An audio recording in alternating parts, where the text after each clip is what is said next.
কর্মসূচির ধরন দেখছি, তাতে করে আমরা একটা মেসেজ পাচ্ছি যে কোনো না কোনো বাহানায় এমন কোনো অবস্থা সৃষ্টি করা যাতে করে বলতে পারে যে সরকার কোনো কিছু নিয়ন্ত্রণ করতে পারছে না, এই সরকার নির্বাচন কিভাবে দেবে।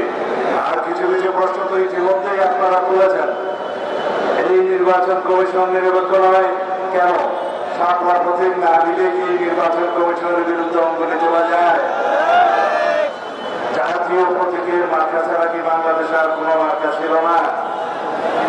এই প্রশ্ন তো আমরাও করতে পারি। যারা বলছে ধানের শীষ তো সেই জাতীয় প্রতীকে আছে, কিন্তু ধানের শীষের মার্কাটা যেভাবে আছে সেটা নির্বাচন কমিশনের তফসিলে আছে। সেই তফসিল অনুযায়ী বহু আগে 1978 সালের আগে সেই মার্কা ওখানে বিদ্যমান ছিল। সেই মার্কা নিয়ে আজ পর্যন্ত কেউ প্রশ্ন তুলে নাই। সুতরাং রাজনৈতিক বক্তব্য প্রদানকালে রাজনৈতিক ইতিহাসটা আগে চর্চা করে বক্তব্য দেওয়া উচিত। যারা বলছে আইন শৃঙ্খলা পরিস্থিতির অবনতি হচ্ছে, কিন্তু সরকারের তো আপনারাও অংশ। কাদেরকে আপনারা উদ্দেশ্য করে বলছেন যে সরকারের অংশ আপনারা?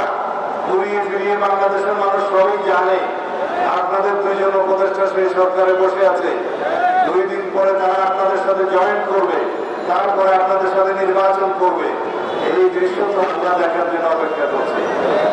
বাংলাদেশের জনগণ সবই জানে, বুঝে। সুতরাং অত্যন্ত সতর্ক পদক্ষেপের সাথে বাক্য চয়ন করা দরকার, রাজনৈতিক কর্মসূচি প্রণয়ন করা দরকার। আমরা আশা করি বাংলাদেশের গণতান্ত্রিক শক্তিগুলোর মধ্যে যে কোনো ধরনের ফাটল সৃষ্টির প্রয়াস যেন ফেসিবাদী শক্তি না পায়। যদি ফেসিবাদী শক্তি ফেসিবাদ বিরোধী গণতান্ত্রিক আন্দোলনে যে ঐক্য গড়ে উঠেছে তার মধ্যে ভাঙন সৃষ্টির সুযোগ পায়, তাহলে সেই কথিত ফেসিবাদ আবার জয়ী হবে। আমরা কি সেটা চাই? বাংলাদেশে কখনো ফেসিবাদের আগমন হোক সেটা চাই? এদেশের জনগণকে ফ্যাসিস্ট হাসিনার কোনোদিন চেহারা দেখতে চায়?